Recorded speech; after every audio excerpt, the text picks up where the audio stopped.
देखिए दोस्तों, आप संदेश सर के यूट्यूब चैनल में आप लोग का स्वागत है। तो देखिए, जैसा कि कल मैंने आप लोग को ये 3 एग्जाम्पल ब्लैक वाइट बोर्ड पे लिखा था, तो मैं इसको समझा रहा था। कुछ टेक्निकल प्रॉब्लम की वजह से वीडियो बंद हो गया था। तो आप लोग जो उसे देखे होंगे या नहीं देखेंगे तो उसे ज़रूर देखिएगा, क्योंकि बहुत ही इंपॉर्टेंट है। तो मैं इन तीनों एग्जाम्पल को आज फिर से कवर कर रहा हूँ, तो आप लोग समझिएगा क्या है। तो दोस्तों, शुरू करने से पहले मैं एक बात कहना चाहूँगा, यदि आप लोग इस चैनल पे नए हो तो आप चैनल को सब्सक्राइब कर दीजिएगा और बेल आइकन को दबा दीजिएगा, ताकि नए वीडियो की नोटिफिकेशन आप तक पहुँचता रहे। और लाइक और कमेंट करना ना भूलिए, ठीक है दोस्तों। ठीक है माय डियर फ्रेंड, तो चलते हैं अब अच्छे टॉपिक पे। आज क्या है, तीनों एग्जांपल की मदद से क्या समझते हैं। तो जैसा कि आप लोगों को मैंने कल बताया था कि जो सेंटेंस होते हैं कंपाउंड और कम्प्लेक्स, ठीक है। तो कंपाउंड और कम्प्लेक्स में क्या डिफरेंट होता है। जो कोऑर्डिनेट कंजक्शन से जो क्लॉज बनता है, उसके साथ जो क्लॉज होता है उस सेंटेंस को हम बोलेंगे कंपाउंड सेंटेंस। और जो सब ऑर्डिनेट कंजक्शन के द्वारा बनता है तो उसे हम बोलेंगे कॉम्प्लेक्स सेंटेंस। देखिए, ये तीनों सेंटेंस में हम कुछ लिखे हैं, तीनों वाक्य। तो अब देखिए ये कौन सा क्लॉज है, हम देखते हैं इसको पहले। यहाँ से देखिए, ये एक क्लॉज हो गया, दे will return, they will help the man, ठीक। और यहाँ से देखिए what you want, what you want, what you home you want, ये दूसरा क्लॉज हो गया।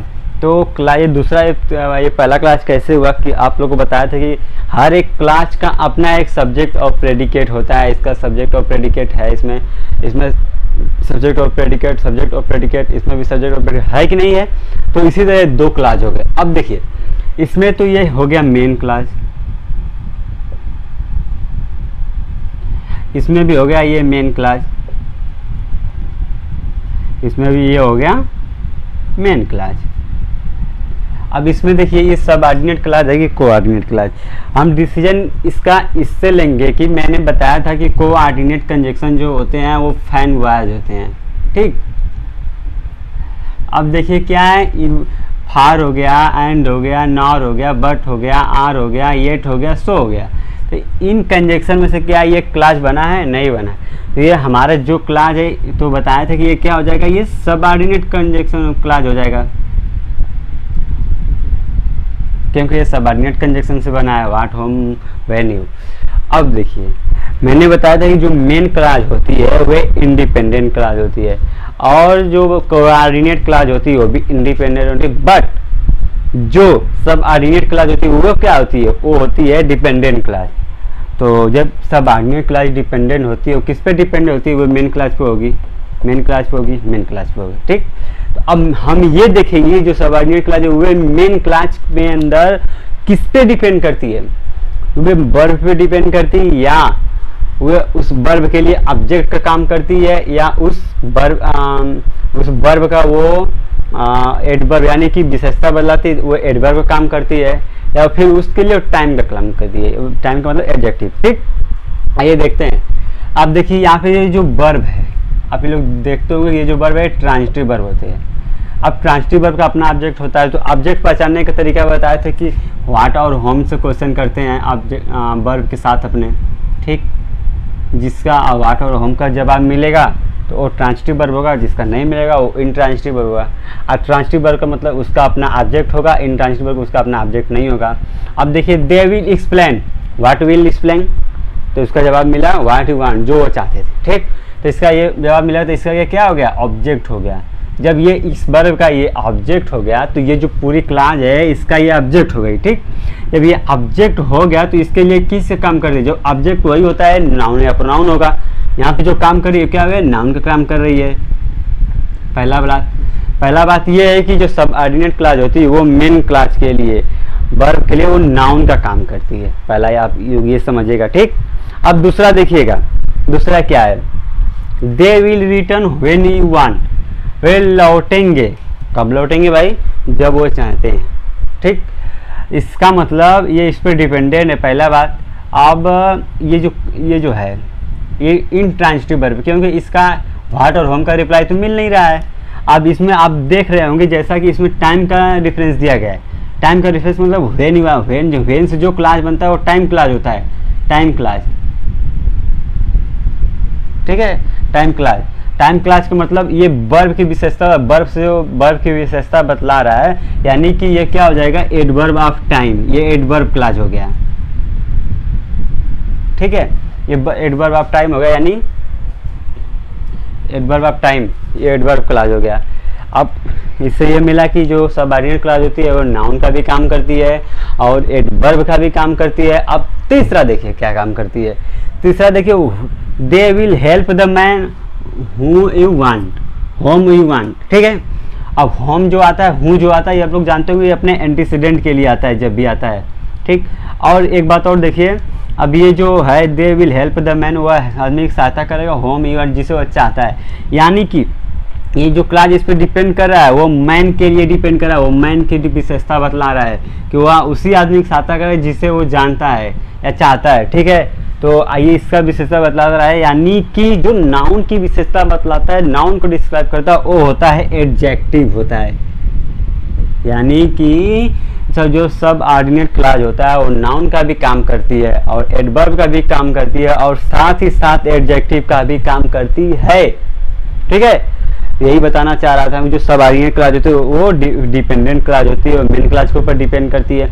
वो मेन क्लास में वो वर्ब का ऑब्जेक्ट होती है जो नाउन का काम करती है, या फिर उस वर्ब के लिए, उस वर्ब की डिस्क्राइब करने के लिए एडवर्ब क्लास कर रही है जो टाइम क्लास होती है, या फिर उस मेन क्लास में जो वर्ब का ऑब्जेक्ट नाउन होता है उसको डिस्क्राइब करने के लिए होती है, तो वो एडजेक्टिव क्लास होती है।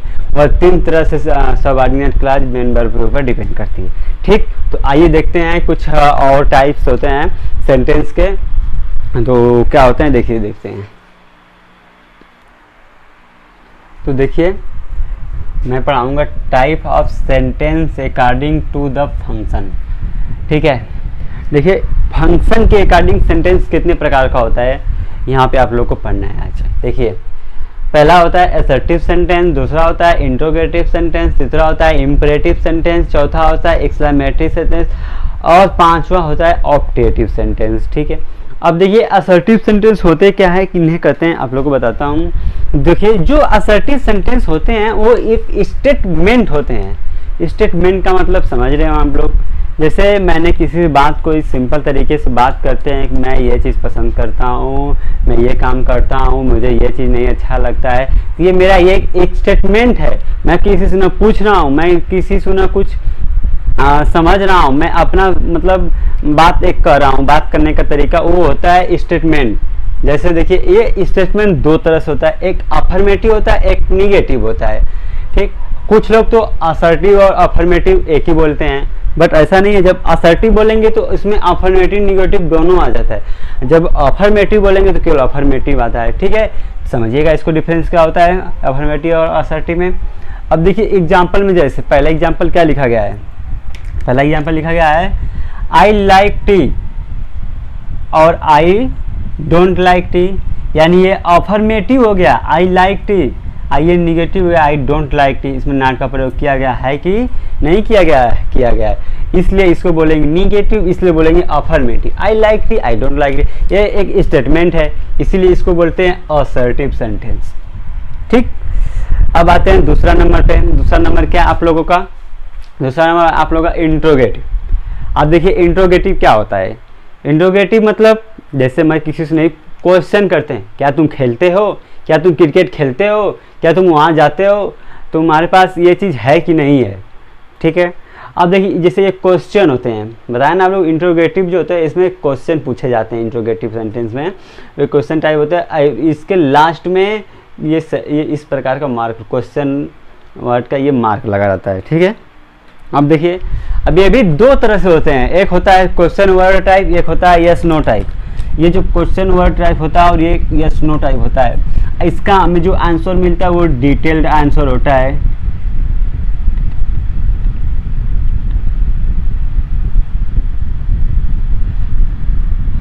तो देखिए बताता हूँ आपको। अब देखिए क्या होता है, इसका जो मिलता है आंसर हमें वो होता है डिटेल आंसर होता है। ठीक, इसका जो मैं आंसर मिलता है वो एक शब्द में होता है, शॉर्ट आंसर होता है। इसका डिफरेंस ये होता है। क्वेश्चन वर्ड टाइप का मतलब देखिए वो जो सेंटेंस होगा वो क्वेश्चन वर्ड से स्टार्ट होगा, उसे बोलेंगे क्वेश्चन वर्ड टाइप। देखिए जैसे why has he gone, question word से स्टार्ट हुआ है कि नहीं हुआ है, इसको बोलेंगे क्वेश्चन वर्ड टाइप। ठीक, जैसे व्हाट यू डूइंग, तुम क्या कर रहे हो, उससे बोलेंगे व्हाट, उसमें जैसे क्वेश्चन वर्ड से जो चालू होगा स्टार्ट होगा उससे बोलेंगे क्वेश्चन वर्ड टाइप। और जो हेल्पिंग वर्ब से स्टार्ट होगा उसे बोलेंगे यस नो टाइप्स।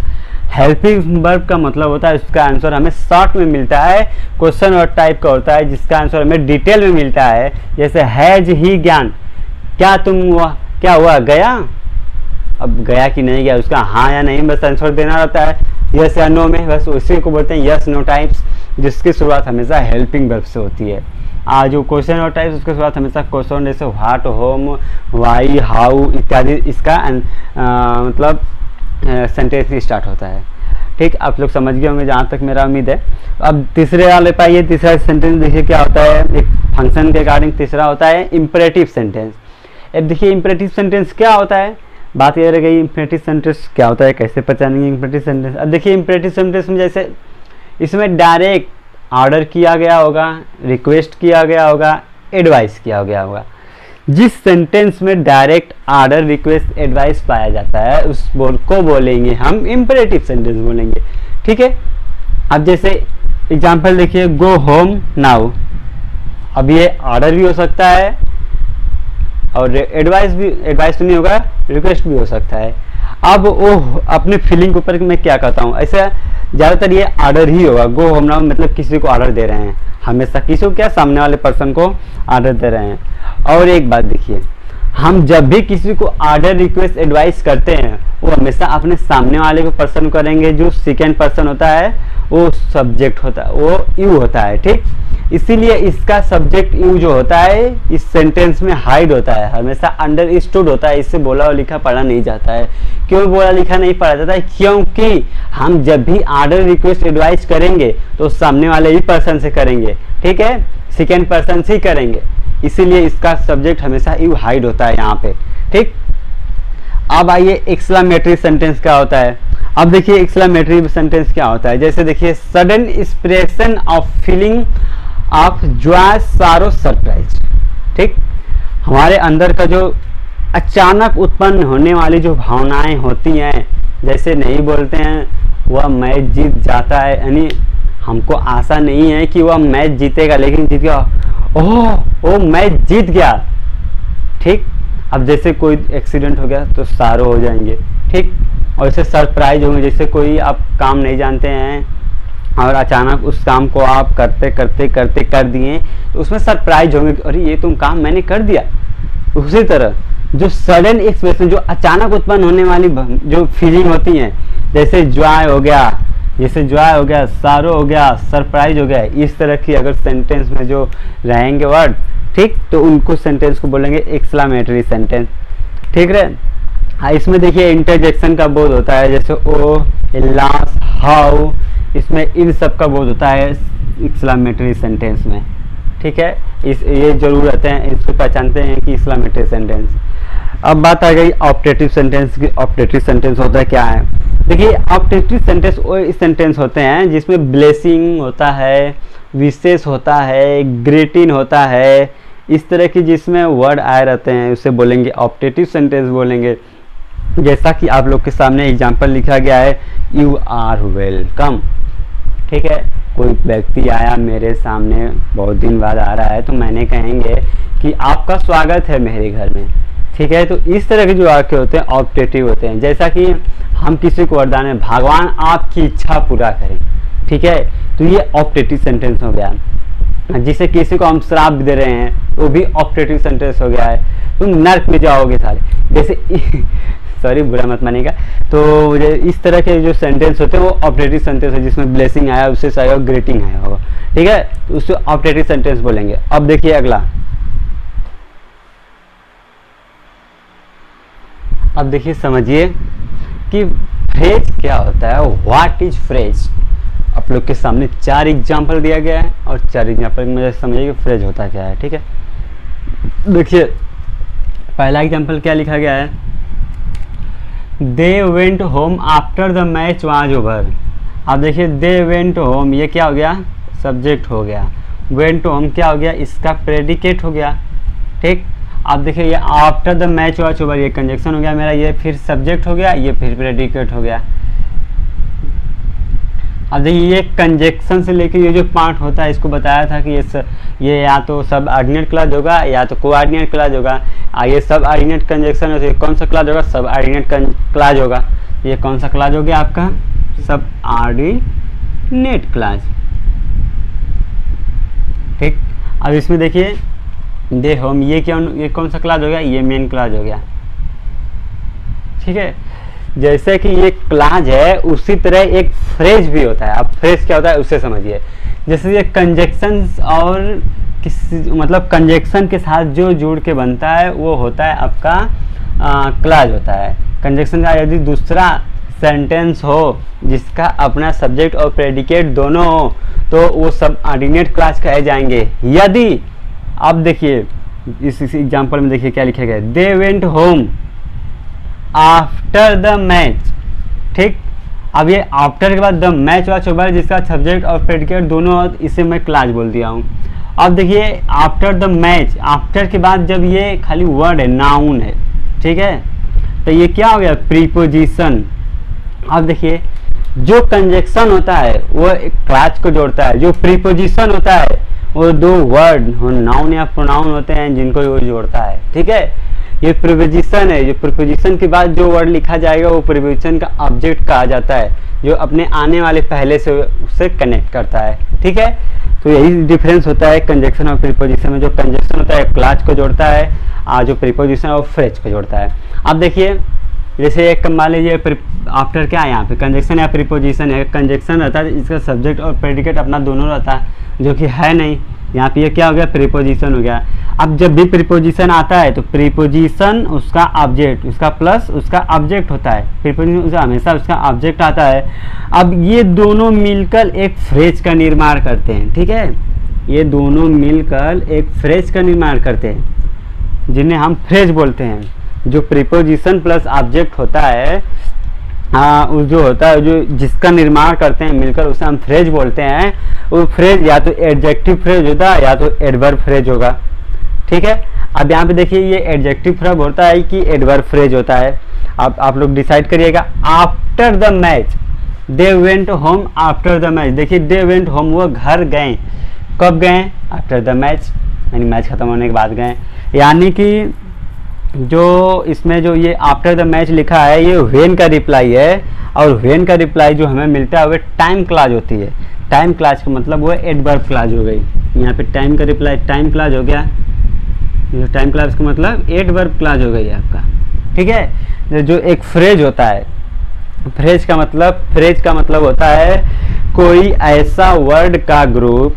ठीक है, कोई ऐसा वर्ड का ग्रुप जो एक पार्टिकुलर पार्ट ऑफ स्पीच के तरीके से एक्ट करे, जैसे कि एज अ नाउन एक्ट करे, एज अ नाउन यूज करे, मतलब एज अ नाउन यूज करे तो वह नाउन होगा, नाउन फ्रेज कहलाएगा। एज अ एडजेक्टिव यूज करे तो वह एडजेक्टिव फ्रेज कहलाएगा। एज अ एडवर्ब यूज करेंगे तो एडवर्ब फ्रेज कहलाएगा। एज अ वर्ब यूज करेंगे तो वह वर्ब फ्रेज कहलाएगा। और फ्रेज देखिए वो कैसे बोलेंगे, कौन नाउन है, एडजेक्टिव है, एडवर्ब है या फिर वर्ब है। उस फ्रेज का जो मेन वर्ड होता है, ठीक है, उस फ्रेज का जो मेन वर्ड होता है वहीं उस नाम से फ्रेज बोला जाता है। जैसे फ्रेज का अगर मेन वर्ड नाउन है, नाउन, जिस फ्रेज का मेन वर्ड नाउन है तो नाउन फ्रेज बोला जाएगा। अगर फ्रेज का मेन वर्ड वर्ब है तो वर्ब फ्रेज बोला जाएगा। ठीक, अब देखिए यहाँ पे जो आफ्टर द मैच आया है इसको कहेंगे कि नाउन फ्रेज बोलना चाहिए, लेकिन नाउन फ्रेज तो है नहीं, क्योंकि प्रीपोजिशन प्लस ऑब्जेक्ट जो होता है वो दो ही फ्रेज बन सकता है। वह एडजेक्टिव और एडवर्ब बन सकता है, वह नाउन और वर्ब नहीं बन सकता है। इसीलिए जो प्रीपोजिशन प्लस ऑब्जेक्ट होता है वह एडजेक्टिव या एडवर्ब होता है। अब देखिए वह टाइम का रिप्लाई है, व्हेन का रिप्लाई है तो वो एडवर्ब आप रहेगा। यदि वह प्रीपोजिशन प्लस ऑब्जेक्ट जो मिला के एडजेक्टिव का फ्रेज अगर निर्माण करेंगे, उससे पहले जो नाउन होता है उसको डिस्क्राइब करते हैं। अब जैसे आगे देखिए क्या लिखा गया, they have playing in the park, they have been playing in the park. वे खेल रहे, मतलब बीत चुका है ना। अब देखिए ये क्या है, इन इसमें क्या है, प्रीपोजिशन है, ये इसका क्या है, ऑब्जेक्ट है। ठीक, अब ये दोनों मिलकर किस चीज का निर्माण करते हैं, एक एडजेक्टिव फ्रेज का निर्माण करते हैं। ये दोनों मिलकर किसका निर्माण करते हैं, एडजेक्टिव का निर्माण करते हैं। अब इसमें देखिए क्या लिखा गया है, the great wise man helped me. अब ये देखिए द ग्रेट वाइज मैन, ये सब्जेक्ट है। ठीक, इसमें कई वर्ड है, द ग्रेट है, वाइज है, मैन है। अब इसमें देखिए ये सब्जेक्ट है, इसको बोलेंगे नाउन फ्रेज बोलेंगे, क्योंकि इसमें कई वर्ड आया है जो सब्जेक्ट है। सब्जेक्ट हमेशा नाउन या प्रोनाउन ही होता है, इसलिए इसको बोलेंगे सब्जेक्ट, और ये होता है नाउन फ्रेज। इसमें जो मेन वर्ड होता है मैन, अब मेन वर्ड कैसे पहचानेंगे ये हम आपको बता देते हैं। जो मेन वर्ड पहचानेंगे ना, वो मेन वर्ड से पहचानेंगे। इसमें देखिए द ग्रेट वाइज मैन है, तो मेरा सहायता कौन करेगा, यानी कि जो आदमी होगा वही तो मेरा सहायता करेगा ना, तो कौन करेगा, मैन। इसमें मेन वर्ड कौन है, मैन है, तो इसलिए इसको बोलेंगे नाउन फ्रेज बोलेंगे आपका। ठीक, इसको हम नाउन फ्रेज बोल देंगे। समझ में आया आप लोग को। अब देखिए क्या होता है ना, जैसे कि समझाता हूँ, तो चलिए जैसा कि आप लोग समझ ही गए होंगे, एक फ्रेज का जो मेन वर्ड होता है वो उसी तरीके से ट्रीट उसको डिसाइड करते हैं कि ये नाउन फ्रेज है या वर्ब फ्रेज है या एडजेक्टिव फ्रेज है, एडवर्ब फ्रेज है। और एक बात और कि जो प्रीपोजिशन प्लस ऑब्जेक्ट मिलकर जो फ्रेज बनता है वो हमेशा एडजेक्टिव या एडवर्ब फ्रेज होता है। अगर एडजेक्टिव फ्रेज रहेगा तो वो अपने आगे आने वाले नाउन की विशेषता बतलाएगा। यदि वो क्या बोलते हैं, अगर टाइम का रिप्लाई हो या फिर वेयर का रिप्लाई हो तो हमेशा एडवर्ब फ्रेज ही बनता है। आगे बताएंगे कि हम एडवर्ब फ्रेज और एडजेक्टिव फ्रेज क्या होते हैं, डिटेल बताएंगे। ठीक है, तो चलिए इसके साथ मैं अपना वीडियो को एंड करता हूँ। अब बहुत समय हो गया होगा, और आप लोग से बात करना चाहूँगा, आप इस चैनल पर नए हो तो चैनल को सब्सक्राइब करें और अधिक से अधिक शेयर करें, लाइक और कमेंट करना ना भूलें। ठीक है, तो गुड बाय एवरीबॉडी।